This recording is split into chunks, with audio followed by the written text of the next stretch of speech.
Welcome to the Wife Stories YouTube channel. New video every day, and don't forget to subscribe. Here we go. The crystal tumbler felt heavy in Harrison Shaw's hand as he savored his nightly bourbon, a small reward for closing the $200 million Riverside development deal.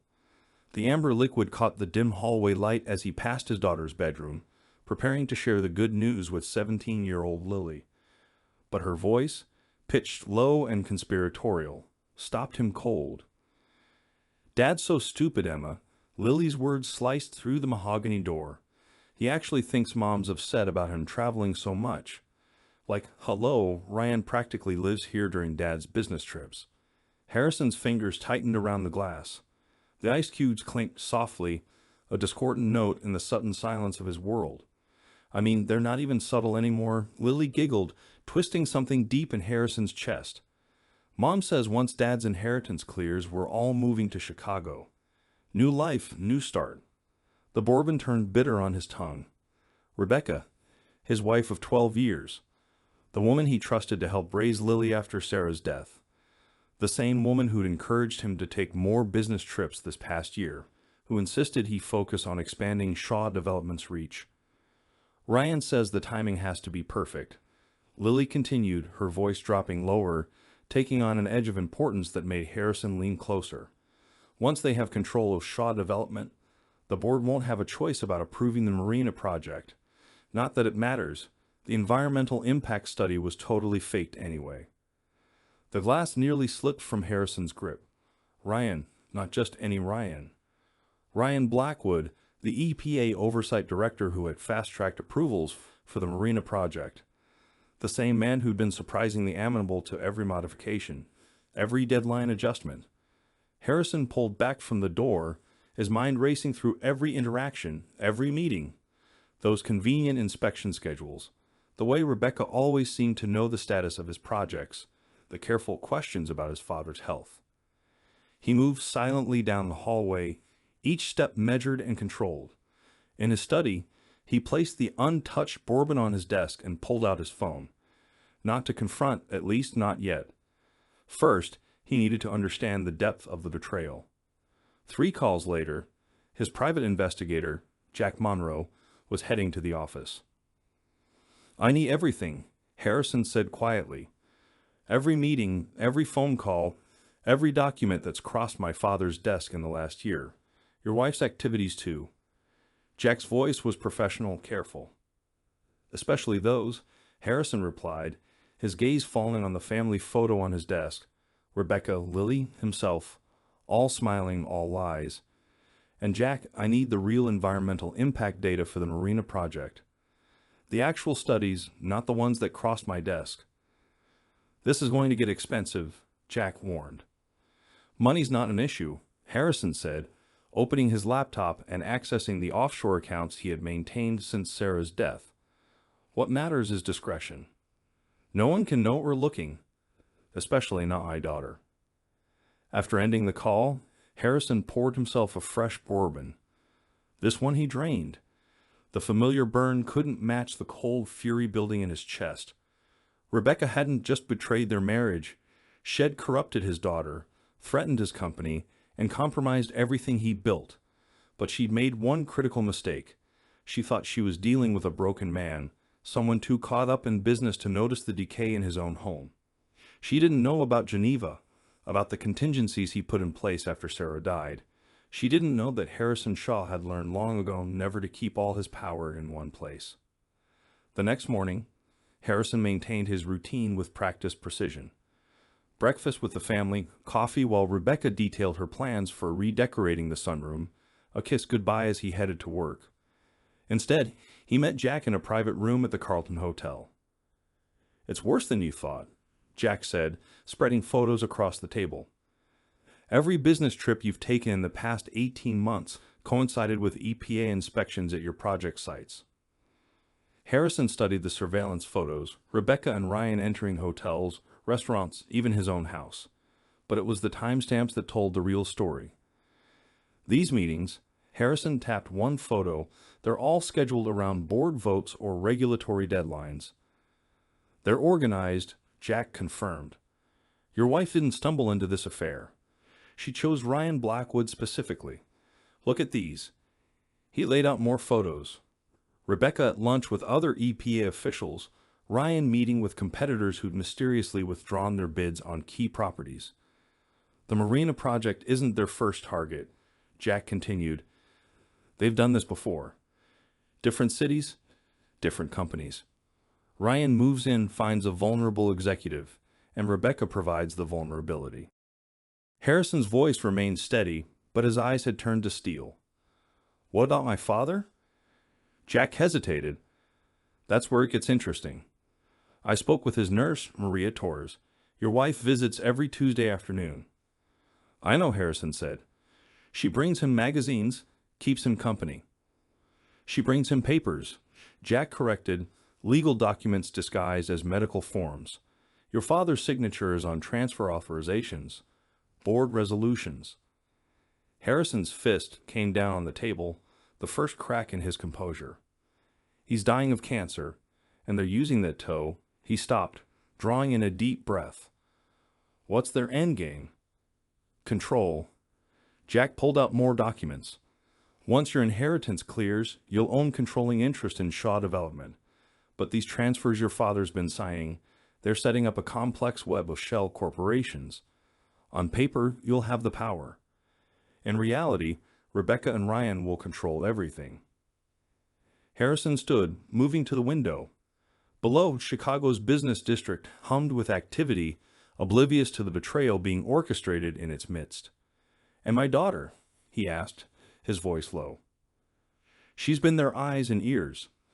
Every time you've worked from home, every private call, she's been reporting back. Jack's tone softened. Her trust fund isn't just generous, Harrison. It's being managed by one of Ryan's shell companies. Harrison's reflection in the window showed no emotion, but his words carried deadly weight. They've turned my child into a spy.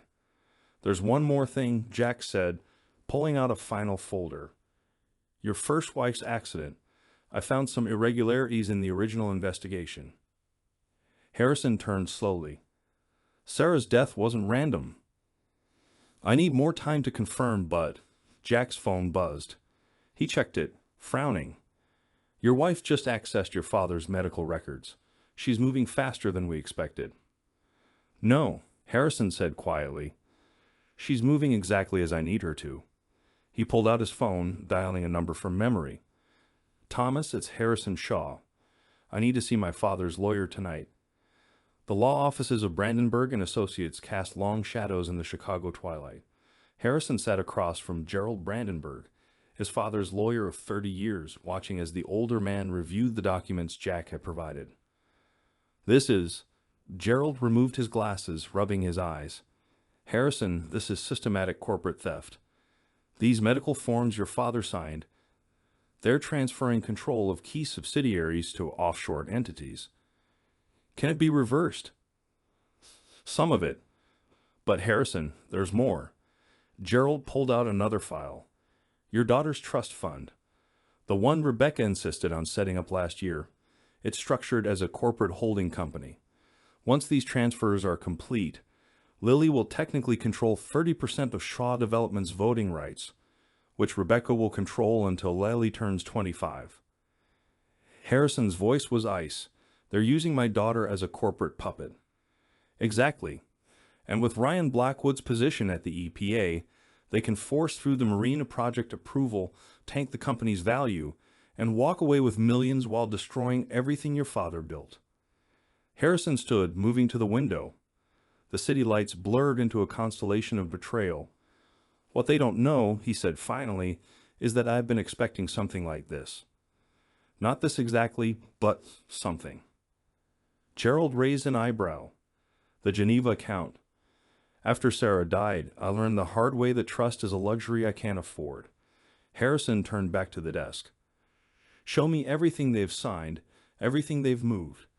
I need to know exactly what pieces they think they control. For the next hour, they traced the web of deception. Shell companies nested within holding companies, offshore accounts linked to seemingly legitimate businesses. At the center, the marina project, a development that would make millions on paper while devastating the local ecosystem. The real environmental impact study, Harrison said finally. Where is it? Gerald opened his briefcase, removing a sealed envelope. Your father had it conducted privately months ago. The results? They're devastating, Harrison. If this data becomes public, the company would survive. Barely. But the criminal charges for submitting false. Harrison smiled, but it didn't reach his eyes. Those would be harder to overcome. What are you planning? Gerald asked. Justice. Harrison took the envelope. But first, I need you to draft new papers. Transfer documents, board resolutions, everything they've done. I want parallel versions. All legitimate. All ready to file. You're going to trap them with their own plan? No. Harrison's voice was quiet but carried the weight of absolute certainty. I'm going to let them think they've won. Then I'm going to show them what a real corporate takeover looks like. He pulled out his phone, checking the time.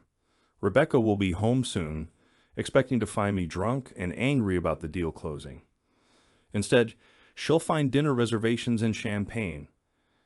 You're celebrating? Gerald asked. I'm setting the stage. Harrison gathered his coat. They think they're destroying my life. I'm going to let them think that until the moment I destroy theirs. As he left the office, Harrison's phone buzzed with a text from Lily. Coming home late, Dad. Study group with Emma. He texted back, no problem, sweetie. Love you. The words tasted like ash, but Harrison Shaw had learned long ago that revenge, like business, required a perfect poker face. Let them think they were winning. Let them think he was blind. Janigo was waiting, and unlike Rebecca, Harrison understood the value of patience.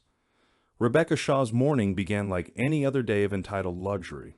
She sipped champagne at her favorite salon while scrolling through property listings in Chicago's Gold Coast. The text from her American Express concierge was the first ripple in her perfectly curated world. Mrs. Shaw, we're unable to process your annual membership renewal. She dismissed it as a technical glitch until her platinum card was declined for a mere $112,000 handbag at Bergdorf's. The sales associate's smirk made her blood boil. Try this one, Rebecca demanded, slapping down her private black card. Declined, the associate said, the word dripping with satisfaction. Each successive card met the same fate. Her face burned hotter with each rejection. Her phone buzzed. Ryan Blackwood's name flashed on the screen. Emergency. Office. Now. She found him in his EPA office, the usual arrogant swagger replaced by barely contained panic. Spread across his desk were documents she never expected to see in the light of day. He knows, Ryan said, his hands shaking as he held up the divorce papers. Not just about us. Everything. Rebecca snatched the filing from his grip, her practiced poise crumbling as she read. Harrison hadn't just filed for divorce. He'd submitted comprehensive federal whistleblower documentation. Every falsified environmental study. Every manipulated inspection. Every bribed official. Documented with precision that made her stomach turn. Impossible, she hissed. We controlled every variable. The real studies were destroyed. Ryan pulled up his banking app. All my offshore accounts are frozen. Federal investigation pending. Even the Cayman transfers are locked. Rebecca's phone lit up with notifications. Their joint accounts, drained. Her private accounts, frozen. But it was the alert from her daughter's trust fund that made her manicured nails dig into her palms. All holdings converted to Shaw Development shares. That son of a, she snarled. He's turned everything into worthless paper. Once this environmental data goes public, we'll be ruined. Ryan nodded grimly. And that's if we avoid prison. Her lawyer called next. Rebecca had always enjoyed the way Andrew Porter cringed when she berated him. Not today. Mrs. Shaw, the FBI. She hung up, her hands shaking. Where would he go? She demanded. Harrison doesn't just vanish. He's too arrogant. Too controlling. Ryan handed her a single sheet of cream-colored stationery. Harrison's precise handwriting carried a message that chilled her more than the empty accounts. Check the real environmental impact data. What game is he playing? Rebecca's voice rose to a pitch that would have embarrassed her in calmer moments. No game, Ryan said, his face ashen. This morning's mail brought subpoenas for every project I've overseen in the last 5 years. Harrison didn't just run. He orchestrated a symphony of destruction. Mather noticed the small red light blinking on Ryan's office phone, recording every panicked admission for an FBI surveillance team in the parking garage below. Maria Torres, known to them only as Walter Shaw's nurse, sat in an unmarked car with her FBI radio. "Subjects are in place," she murmured, recording everything. The next 72 hours became a masterclass in systematic destruction. Every attempt to access funds triggered deeper audits. Each call to corporate contacts revealed blocked access. Rebecca's carefully cultivated network of influence crumbled like the facade it had always been. "You don't understand," she snapped at her fourth lawyer in 3 days. "I need those accounts unfrozen now. Do you know who I am?" Assumed to be defendant in a federal fraud case, Andrew Porter replied with newfound spine. "Every transaction attempt creates new evidence. You're doing their job for them." Then discredit him. Rebecca's composure shattered. Mental breakdown, creative accounting, whatever it takes. "That's what I pay you for." "Not anymore." Porter's tone shifted to one she'd never heard him use: honesty. "This isn't just environmental fraud, money laundering, conspiracy, corporate espionage. Find a criminal defense attorney, Mrs. Shaw.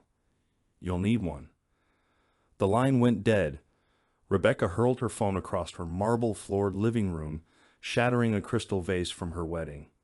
She stared at the fragments, remembering Harrison's face as she'd opened that gift. Had he known even then? Had he seen through her? Her phone buzzed from among the crystal shards. "Lily?" she answered. "Mom." Her daughter's voice carried an unfamiliar edge. "Something's wrong. I tried warning Ryan about the FBI, but my calls—" "You did what?" Rebecca's blood ran cold. "On your phone. The one your father—" Lily stopped, the realization hitting. "The one Dad tapped?" Rebecca tried to recover. Lily listened carefully. "No, you listen." The teenager's voice cracked with fury. "The FBI just showed me transcripts. Every conversation. Every time you and Ryan used me to spy on Dad, my trust fund, it wasn't for college. It was payment for gathering intelligence. We were protecting you." Rebecca tried. "Your father's projects would have." "Save it." Lily's voice was icy. "They're asking about Sarah. Dad's first wife. The accident that wasn't an accident." The line went dead, leaving Rebecca alone with memories she tried to bury. Sarah's death had been before her time, but she knew the organization had arranged it, just like they'd arranged her chance meeting with Harrison afterward, a grieving man, a sympathetic shoulder. Her phone buzzed again, unknown number. "Mrs. Shaw," a woman's voice said, clinical in its professionalism. "Agent Catherine Martinez, FBI. Let's discuss your Tuesday visits to Walter Shaw's nursing home." Rebecca sank onto her imported silk sofa. The nurse, the weekly visits, the papers. "The hidden camera footage is particularly interesting," Martinez continued. "Would you like to come in voluntarily, or should we send a car?" Special Agent Catherine Martinez watched through one-way glass as Rebecca Shaw's carefully constructed world dissolved into orange polyester and fingerprint ink. Beside her, Emma, her daughter, her ace in the hole, shed her teenage persona like an outgrown skin. "Lily's asking questions," Emma reported. "About me, about everything. She's starting to piece it together." Catherine studied her daughter's reflection in the glass. At 17, Emma had already mastered skills that had taken Catherine years to develop. "You got closer than any other agent could. Harrison's evidence, combined with your recordings, it's bulletproof." "It's bigger than Rebecca and Ryan now," Emma said. "Lily's talking. Names, dates, other projects. She didn't understand what she was part of, but she remembered everything." "Like father, like daughter," Catherine said, her voice softening. This case had cost her daughter something precious, perhaps her last chance at a normal teenage friendship. Harrison's handler is bringing him in from protective custody next week, Catherine continued. Phase 2 begins. In another interview room, Lily Shaw sat surrounded by transcripts of her own betrayal. I didn't know, she repeated, mascara tracing black rivers down her cheeks. About Sarah. About any of it. I thought Mom loved him. Agent Thomas Chin, Harrison's FBI handler, studied the girl who'd unknowingly helped expose a decades-long conspiracy. Tell me about the first time your mother introduced you to Ryan. The real story. Lily's hands trembled as she wiped her eyes. It was before Dad's Seattle trip. Mom said Ryan was an old friend, that he needed help fixing some environmental problems. She said Dad was too focused on profits, that sometimes good people had to bend the rules. She stopped, fresh tears falling. She made it sound noble, like we were saving something instead of destroying it. And Emma? Chin kept his voice gentle. When did she enter the picture? Last year, new girl at school. We just connected. Lily's voice broke. Was any of it real? Was she just another lie? Chin glanced at the mirror, knowing Catherine was listening. Emma Martinez made a choice to help stop some very bad people. Just like your father did. Just like you're doing now. My father. Lily looked up, eyes red but finally clear. Where is he? Is he safe? He's safe, Chin assured her. And when this is over, you'll understand why he had to disappear. Why he had to let you think he'd abandoned everything. In her office, Catherine reviewed Harrison Shaw's latest transmission. Pages of account numbers, shell companies, offshore transactions. A decade of corruption mapped with architectural precision. But it was the last page that caught her eye. A photograph of Sarah Shaw on her wedding day, smiling at a future she'd never see. Her secure line buzzed. Martinez. Geneva's ready. Harrison's voice carried the calm of a man who'd waited 20 years for this moment. Time to show them what a real conspiracy looks like. Catherine smiled, thinking of Emma's sacrifice, of Lily's tears, of Sarah's photograph. Rebecca thought she'd married a businessman. She'd actually married an architect of revenge, a man who'd spent 2 decades designing the perfect trap. Now that trap was ready to spring, and Catherine Martinez had a front-row seat to what promised to be the most elegant demolition in FBI history. In his secure location, Harrison Shaw closed his encrypted laptop and studied his own copy of Sarah's photograph. Almost done, love, he whispered. Almost done. The Chicago Tribune's front page dominated every newsstand across the city's financial district. Environmental scandal claims another EPA director, Ryan Blackwood, sentenced. Below the headline, a photo showed Ryan being led into the federal courthouse. His once pristine suit was replaced by prison orange, his trademark arrogance shattered by 3 years of investigation. In a secured interview room, Lily Shaw reviewed transcripts of her own recorded conversations. At 20, she carried herself with a hardened grace that came from surviving betrayal. Gone were the designer clothes her mother had used to buy her loyalty. Instead, she wore a simple black blazer and slacks, practical armor for practical times. Special Agent Thomas Chin set another stack of files on the table. Walk me through the trust fund payments again. When did you first notice the pattern? Junior year after Dad's Seattle project. Lily's fingers traced the deposit records. $10,000 appeared after I told Mom about his private calls. $20,000 after I forwarded his emails. She shook her head bitterly. She called them performance bonuses for helping protect the environment. Chin nodded, opening a folder filled with surveillance photos. Your mother was systematic. Each payment coincided with specific information leaks. I was so stupid, Lily said, her laugh holding no warmth. The amounts kept growing. $50,000 after I installed her special software on Dad's home office computer. $100,000 when I started recording his board meetings. She picked up one of the photos, Rebecca at a charity gala, arm in arm with another CEO who'd later been indicted. How many others were there before Dad? We've confirmed 3 other executives, Chin said. All development companies, all with major environmental projects. He spread out more photographs. Your mother spent years perfecting her approach. Find a vulnerable target, usually a widower or recent divorcee. Establish emotional connection, then slowly compromise them through their children. Like she did with me. Lily's voice was cold. You were different, Lily. Chin said. You fought back. Your testimony has helped us unravel corruption cells in 12 states. Across the building, Rebecca Shaw sat in her own interview room, her orange jumpsuit clashing with her still-perfect manicure. Federal prosecutor Diana Hawthorne reviewed notes from 3 years of investigation. Let's discuss the Marina Project timeline, Hawthorne said. When did you first target Harrison Shaw? Rebecca's smile didn't reach her eyes. You make it sound so calculated. Harrison was grieving. I provided comfort. Like you provided comfort to James Anderson in Seattle or Michael Chan in San Francisco. Hawthorne slid more photographs across the table. Both widowers, both with teenage children, both running companies with major environmental projects. Mere coincidence? What about Sarah Shaw's accident? Hawthorne pressed, still claiming that was coincidence too. For a moment, Rebecca's mask slipped. That was before my involvement, she said sharply. I simply followed the established protocol. Protocol from whom? You know I won't answer that.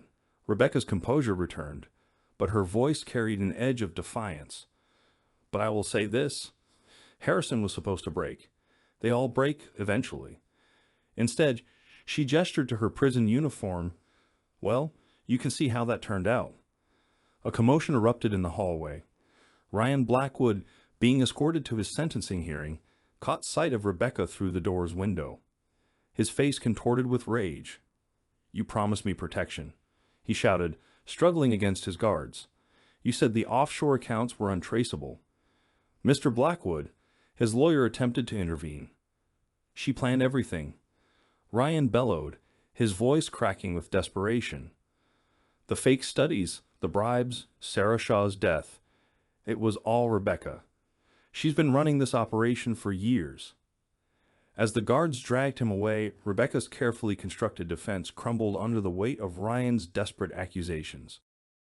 On the private banking floor of Credit Suisse, everything exuded old-world discretion. From its mahogany panels to the hushed conversations in multiple languages, Harrison Shaw sat across from Anton Muller, the bank's chief of private client services, watching as a vault sealed for 2 decades was finally opened. The documents remain exactly as you left them, Mr. Shaw, Muller said, placing a weathered leather portfolio on the desk. Though the FBI's authentication request was unusual, Special Agent Catherine Martinez observed as Harrison opened the portfolio. Inside lay the fruits of 20 years of patience, photographs, account ledgers, trading records, a meticulously documented trail of corruption.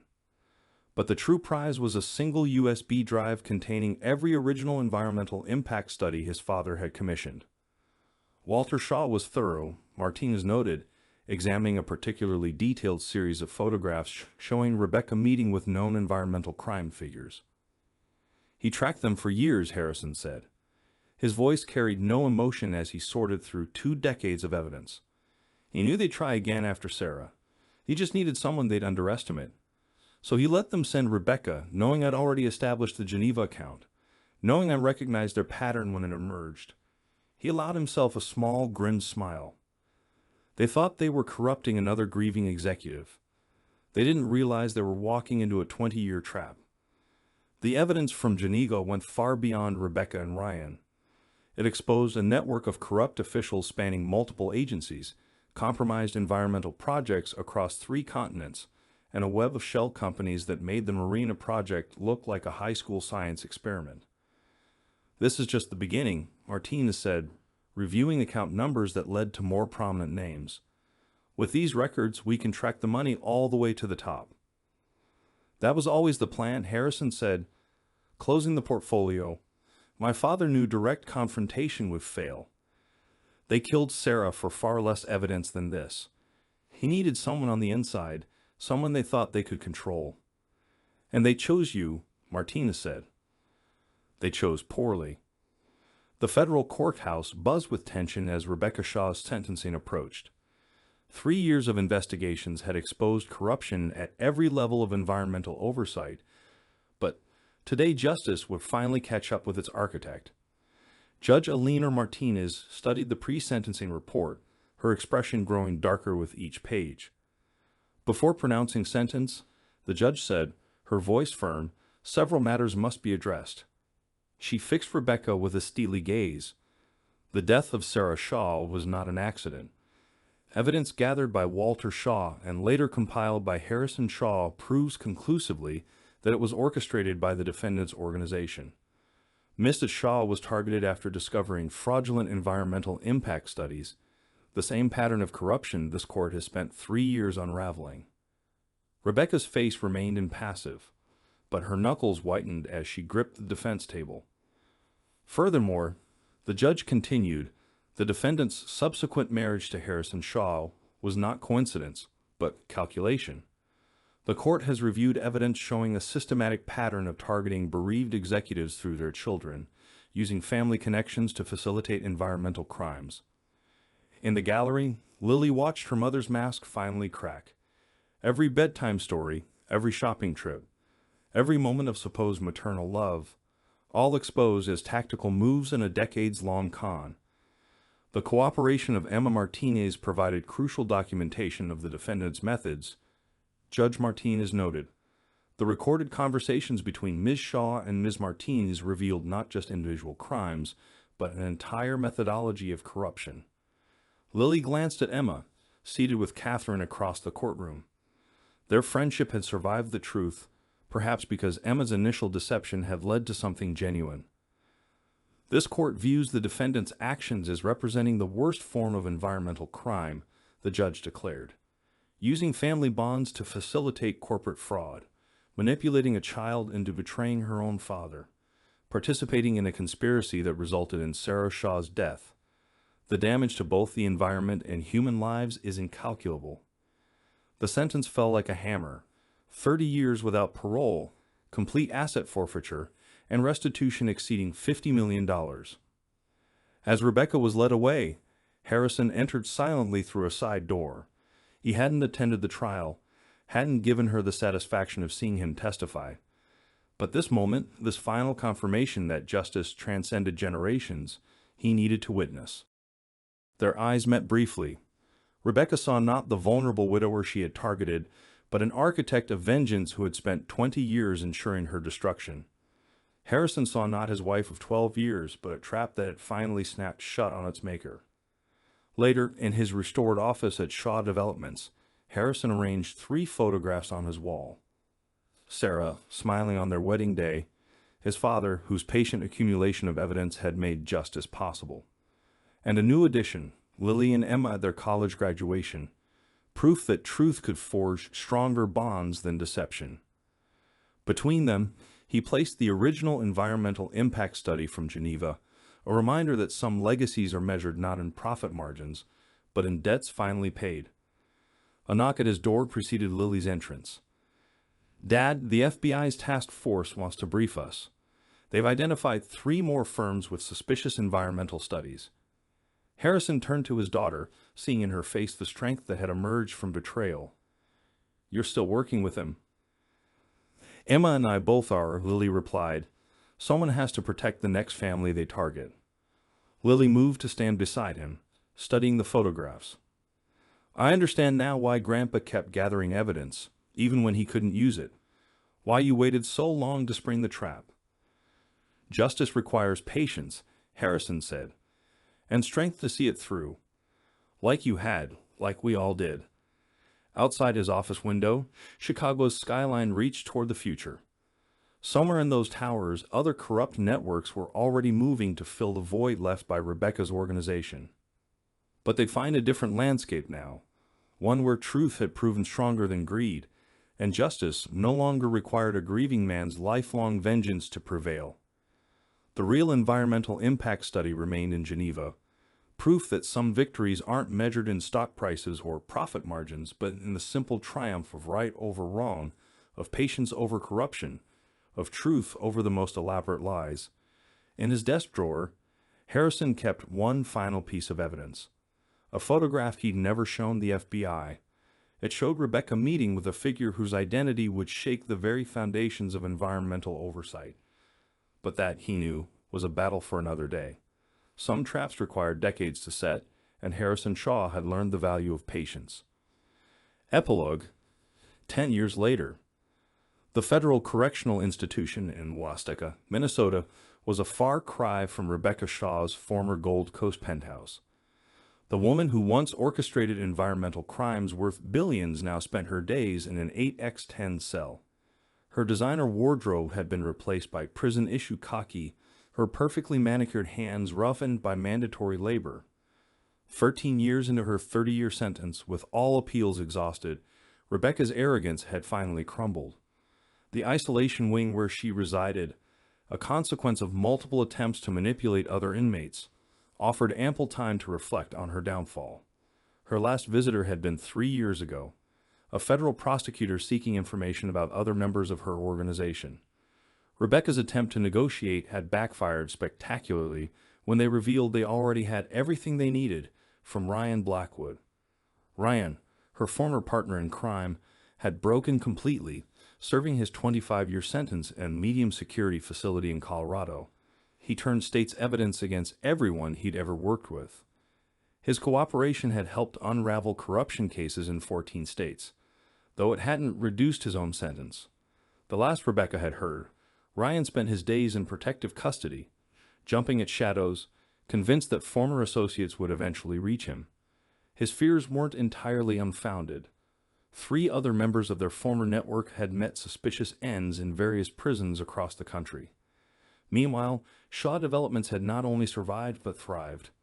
Harrison's exposure of the corruption ring had ironically positioned the company as a leader in environmental compliance. Under his leadership, they pioneered a transparent approach to development that set new industry standards. The Chicago Business Journal's latest profile of Harrison Shaw painted a picture of redemption and innovation. The article sat on Rebecca's metal desk, its headline a daily reminder of her failure.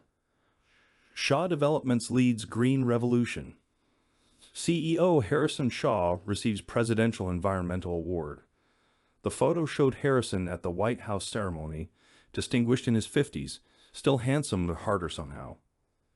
Beside him stood Lily, now 30, a federal prosecutor specializing in environmental crimes. The irony wasn't lost on Rebecca. The daughter she tried to corrupt had become a weapon against everything she built. Emma Martin is featured in the article, too. After graduating from law school, she had joined Lily in the Justice Department.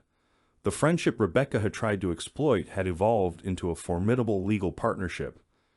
Together, they'd secured convictions in some of the largest environmental fraud cases in history. Catherine Martinez had retired from the FBI, but her legacy continued. The task force she'd helped create had expanded into an international operation, tracking environmental crimes across borders. She still consulted occasionally, especially when Shaw Development's expertise was needed to unravel complex corporate fraud. The old nurse Maria Torres, the undercover agent who documented Rebecca's manipulation of Walter Shaw, had received a commendation for her role in the investigation. She had gone on to train other agents in long-term undercover operations, using the Shaw case as a template. Walter Shaw hadn't lived to see Rebecca's sentencing, but his foresight had changed environmental law enforcement forever. The evidence he'd accumulated, combined with Harrison's strategic patience, had exposed corruption at every level of regulatory oversight. The file Harrison had kept in Geneva didn't just end Rebecca's organization. It sparked investigations that reached into corporate boardrooms, regulatory agencies, and even Congress. Each conviction carried a piece of Walter Shaw's legacy, a testament to one man's dedication to justice. Sarah Shaw's death had finally been officially ruled a homicide, though the actual perpetrators remained elusive. The cold case unit still received anonymous tips occasionally, each one meticulously investigated. Harrison had never stopped searching for the whole truth about his first wife's murder. In his office at Shaw Development's new headquarters, a model of sustainable architecture, Harrison kept an updated wall of photographs. Sarah and Walter remained central, joined now by newer images, Lily receiving her law degree, Emma and Catherine at FBI award ceremonies, and the dedicated team that had helped rebuild the company. The original environmental impact study from Geneva had been donated to a law school's environmental crimes division, used to train future prosecutors in detecting corporate fraud. Its findings had helped establish new standards for environmental review, turning Shaw Development's darkest hour into a catalyst for industry-wide reform. Lily's personal life had taken an unexpected turn. She married David Chin, son of Agent Thomas Chin, creating another bond between the families that had exposed Rebecca's crimes. Their 2 children would never know their grandmother, except as a cautionary tale about greed and betrayal. The trust fund money that Rebecca had used to buy Lily's complicity had been channeled into a foundation supporting environmental whistleblowers. Each year, it helped expose new crimes, protect witnesses, and ensure that other families wouldn't face the same corruption that had nearly destroyed the Shaws. Emma had declined to follow her mother, Catherine, into the FBI, preferring to fight environmental crime from the Justice Department. But she'd inherited Catherine's instincts. Her current investigation, still confidential, suggested that some of Rebecca's old associates had started rebuilding their network. Harrison watched these developments with careful attention. The photograph he kept hidden, the one showing Rebecca with a figure whose identity could shake environmental oversight to its core, had finally served its purpose. The investigation it sparked was proceeding quietly, methodically, with the same patience that had brought Rebecca down. In her prison cell, Rebecca had one final reminder of her defeat. The commissary television occasionally showed news about Shaw Development's latest environmental initiatives. Each broadcast was a testament to what she failed to destroy, a company that had emerged stronger, more principled, and more successful than ever. She'd written to Lily once years ago, attempting to manipulate her daughter one last time. Lily's response had been simple: a copy of her federal prosecutor's badge and a note reading, "Justice finds its own path." Ryan, in his separate prison, had deteriorated further. His attempts to write a tell-all book had been blocked by the courts, his remaining assets seized for restitution. The brilliant EPA director who once commanded respect through fear now commanded nothing, not even his daily routine. The Marina Project site, the development that had triggered Rebecca's downfall, had been transformed into an environmental research center. Scientists there studied the ecosystem she tried to destroy, their work funded by penalties paid by convicted conspirators. Harrison's patient vengeance had rippled far beyond Chicago. Environmental crime units worldwide now studied the Shaw case, learning how corruption could hide behind corporate veils and family ties.